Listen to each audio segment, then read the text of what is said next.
Let's go. Hello and welcome. I thought we talked a little bit about this UAP thing.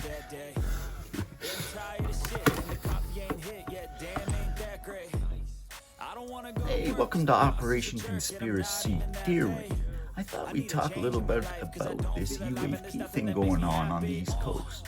Well, technically, it's kind of all over the United States right now, but it's mainly focused on the East Coast. Now, the military is keeping very quiet.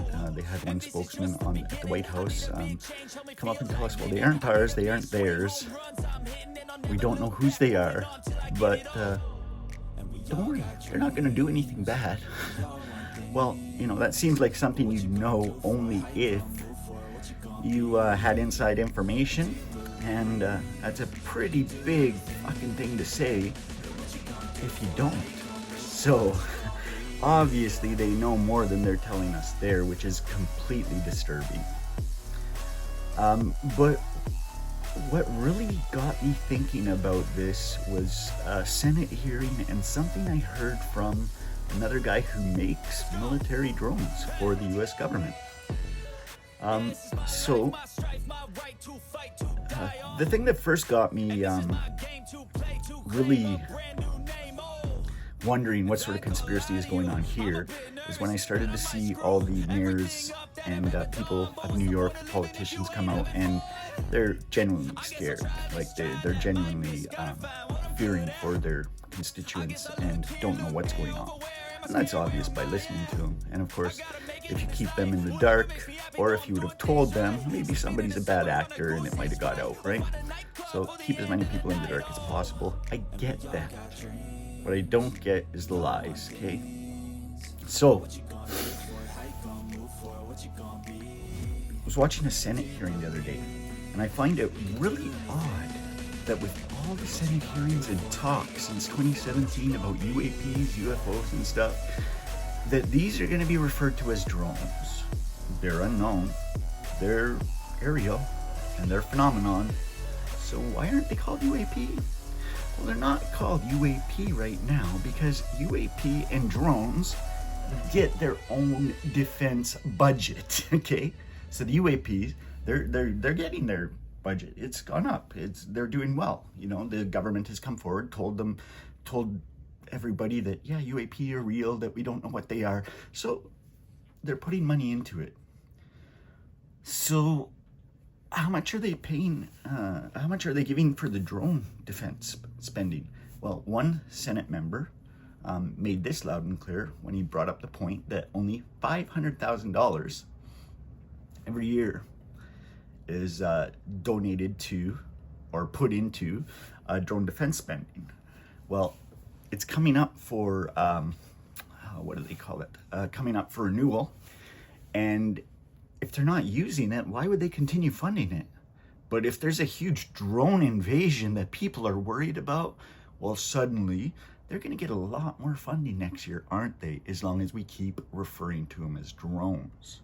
If we refer to them as UAP, that funding's going to go there. So they have this ulterior motive, and they saw this opportunity.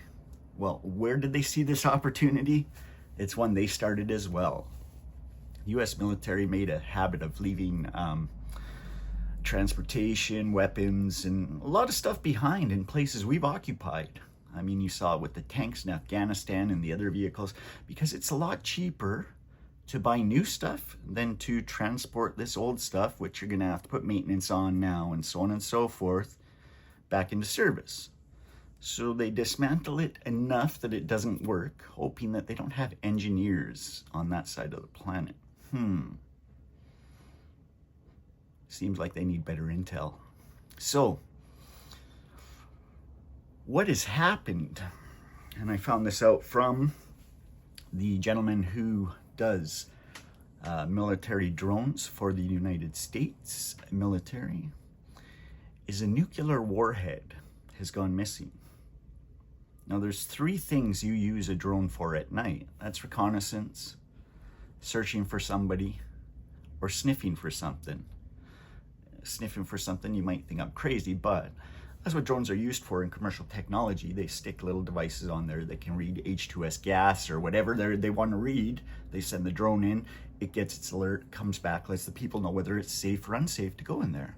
So these things are reading radiation, looking for radiation signatures. And that's why they're so close to the ground. Okay. Now, where do you think a bomb is going to enter the United States that comes from another country? Well, it's coming in by boat or by plane.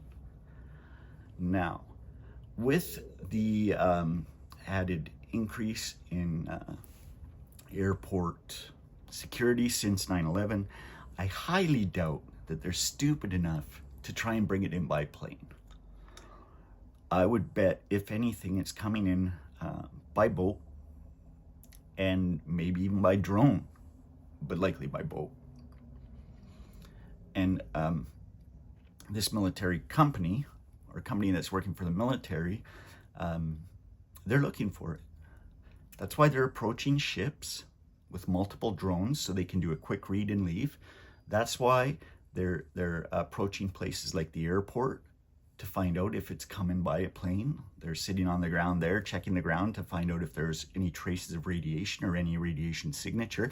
And that's why they're all over New Jersey, because that's a good port to bring in a bomb, believe it or not.